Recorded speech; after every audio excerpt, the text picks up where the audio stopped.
Fala galerinha, tranquilos?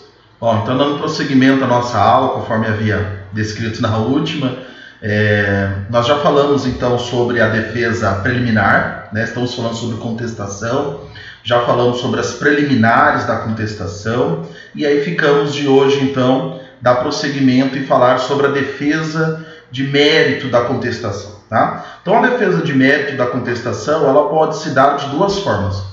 Ou a defesa de mérito, também conhecida pela doutrina como defesa de mérito propriamente dita, ou a defesa indireta do mérito, tá? Que são aquelas situações em que são atacadas fatos impeditivos, modificativos ou extintivos do direito do autor, que eu já vou explicar para vocês. Bom, então a primeira, que diz respeito à defesa de mérito, a defesa direta do mérito, ou defesa de mérito propriamente dita, é aquela situação em que o réu deverá atacar todos os pontos, todos os tópicos apresentados pelo autor lá na sua exordial, lá na sua petição vestibular, tá? Então ele vai ter que diretamente atacar, trazer um critério de oposição, um critério de ataque, né, propriamente dito, a tudo aquilo que foi dito pelo autor anteriormente. Na maioria das vezes ele vai negar a existência daquele fato. O autor vai dizer que a culpa foi exclusiva do réu em razão do acidente, pois cruzou a sua via preferencial. O réu vai trazer em sua contestação que não foi culpa exclusiva do réu, muito pelo contrário, foi ato de imprudência, negligência, enfim, do autor de estar com excesso de velocidade, ou foi ele quem cruzou a preferencial. Vocês estão entendendo? A ideia é o seguinte: ele vai combater os fatos descritos na exordial, na petição vestibular. Ele vai negar, ele vai atacar todos os pontos. O autor abriu um tópico sobre dano material, o réu vai abrir um tópico da inexistência do dano material. Aí o autor abriu lá do dano moral, o réu vai abrir um tópico da inexistência do dano moral e da indústria do dano moral. Enfim, ele vai combater tópico a tópico, tá? Como eu já disse anteriormente, vou falar mais adiante um pouco mais aprofundado, a ideia lá do princípio da impugnação específica. Ele vai impugnar item a item de tudo que foi trazido pelo autor na petição inicial, tá bom? E aí nós temos também a defesa de mérito indireta. E essa defesa de mérito indireto, pessoal, ela pode se dar nas espécies de natureza impeditiva, modificativa ou extintiva do direito do autor. Então veja, na maioria, aliás, na maioria não, em todas as vezes, o autor, o réu, vai confirmar que ocorreu aquele ato ou aquele fato. Entretanto, existem circunstâncias ou que impedem que aquele negócio jurídico tenha validade, ou que aquele negócio jurídico já foi extinto, ou ainda que aquele negócio jurídico ocorreu uma modificação. Tudo bem? Então nós temos as três hipóteses. Primeiro, fatos impeditivos. São aqueles que ocorrem antes, né, ou simultaneamente ao fato constitutivo do direito. Ou seja, quando da celebração de um determinado contrato ou da celebração de um determinado negócio jurídico, uma das partes estava sendo coagida a celebrar aquele documento, a celebrar aquele instrumento. Então, por este motivo, esse documento ele não pode ter força jurídica. Por quê? Porque a pessoa estava sob coação, sob ameaça, estava sob circunstância de fraude, de erro ou até mesmo de dolo. E por este motivo, estes fatos impeditivos, eles devem ser arguídos dentro da sua contestação, lá como defesa de mérito indireta. Entendem? Por quê? Porque o juiz ele vai analisar, realmente, o fato existe, o contrato, ao que me parece, foi celebrado entre as partes, entretanto, este contrato não tem validade, não tem força jurídica em razão do vício do consentimento existente na relação. Ou ainda, por exemplo, uma situação em que um menor, ok? Quando falo o incapaz, na verdade menor de idade, né? Absolutamente incapaz, ele celebra algum negócio jurídico. Lembrando que o menor somente pode celebrar algum negócio jurídico desde que seja devidamente representado. Em via de regra, pelo artigo 71 do CPC, ele deverá ser representado pelos seus pais, né? Tutor ou em algumas circunstâncias de alguma doença grave, pelo seu curador, né? Então veja, isso deverá ser arguido dentro da contestação como fato impeditivo, ou seja, aquele negócio jurídico não poderá produzir efeitos no universo jurídico em razão do seu fato impeditivo. Fatos extintivos. Como o próprio nome fala, ele põe a extinção àquele negócio jurídico. Ele ocorre posteriormente ao início da relação em si, ok? Então houve um contrato de compra e venda de soja verde entre um produtor rural e uma trade company, ok? Ele foi lá e vendeu a soja para a empresa. Só que ele realizou a entrega, ele realizou o pagamento daquele contrato, mas a empresa ainda assim realiza a sua cobrança. Veja, o pagamento é a prova de que aquele negócio jurídico já está extinto, já foi realizado, já foi cumprida a sua obrigação. Então não há que se cobrar novamente. Inclusive em situações como esta, aplicaria essa regra lá do artigo 940 do Código Civil, né? Aquele que demanda por dívida parcial ou totalmente paga terá que lhe devolver em dobro, né? Restituir em dobro aquilo, tá? Existem situações também de fatos extintivos, como a prescrição, a decadência, a remissão de uma dívida, que vocês estudaram lá no direito civil, ou a confusão, né? Em situações em que uma empresa adquire outra, ou o filho que sucede os bens deixados pelo pai, ele tinha uma herança, uma dívida com o seu pai, são todas situações de fatos extintivos, ou seja, ocorre a extinção daquele direito do autor. E por fim, como defesa indireta do mérito, nós temos os fatos modificativos. O próprio nome fala, né? Existe uma modificação da relação jurídica. Ocorre também posteriormente à celebração do negócio, né? A realização da negociação jurídica em si. Tá? E esse fato modificativo pode ser de forma subjetiva ou objetiva. De forma subjetiva, altera-se os sujeitos. Existe ali uma celebração de uma cessão de créditos, ok? Onde ocorre a modificação do credor. Então, o credor que está ingressando com a ação não tem mais a legitimidade em razão da cessão existente. Ou ainda em situação, por exemplo, de assunção de dívidas, ok? Obviamente com a anuência do credor, em que, ocorrendo a transferência da dívida para uma terceira pessoa, ocorreu também um fato modificativo, e essa modificação é uma modificação subjetiva, alterou-se o sujeito.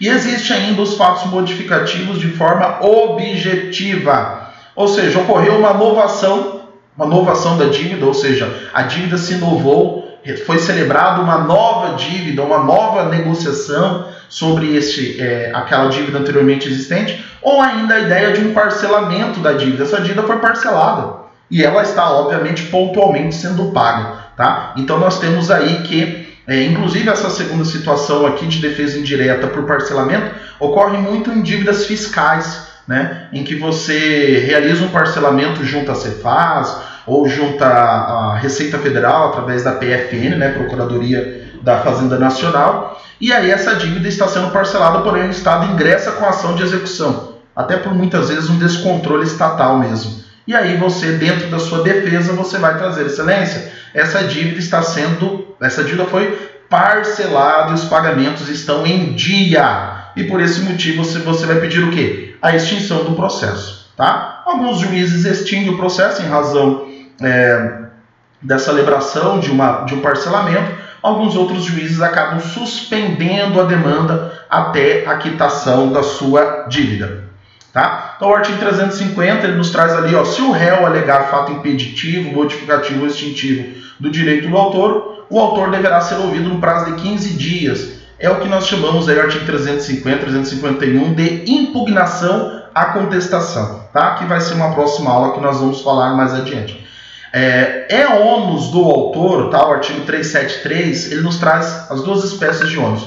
Primeiro, é ônus do autor provar os fatos constitutivos do seu direito. Então, se ele está dizendo que algo aconteceu, ele precisa trazer elementos mínimos para comprovar que aquilo de fato ocorreu. Então ele fala, olha, ocorreu um acidente e eu fui prejudicado. Então você tem que me trazer boletim de ocorrência, me trazer os orçamentos, fotografias, a dinâmica do acidente. Isso é dever do autor. Tá? Já o 373, inciso 2º, ele traz com relação ao ônus do réu. Tá? E o ônus do réu é trazer fatos modificativos, impeditivos ou extintivos do direito do autor. Então é dever do réu provar que isso não aconteceu, ou se aconteceu, se existe algum impedimento, alguma modificação ou a extinção do direito do autor.